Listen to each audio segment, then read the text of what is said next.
Mami, gusto ko na magpagupit. Mami, lumaba na yung buko. Sige, papagupit tayo, ha? Thank you, Mami. Panay kulit nga itong anak ko na sabi nga niya daw, Mami, pagupitan mo naman ako. O siya, sige, papagupitan na nga kita. Baka mas maganda ka pa sa dalawang kapatid mo. Ay, kahal mukha ka ng babae at yan mo pa ang bangs ng kapatid mo. Dito ko nga madalas pagupitan yung anak ko dito sa may malapit sa may faculty pastag. O, heto na nga yung anak ko nauna na at alam niya naman kung saan daanan dahil madalas talaga dito kami pumupunta at isinama ko na ang aking bunso para makagala-gala din.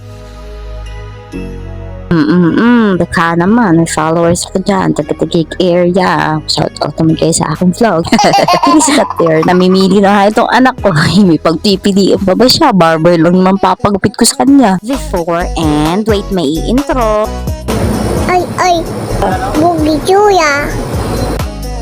After magupitan, tingnan mo nga naman, happy yarn, may pasayaw-sayaw pugi effect pa. Yun na nga lang po for today video mga mi. Huwag kalimutan mag-follow and like my video. Yun lamang po for today's video. Thank you mga mi.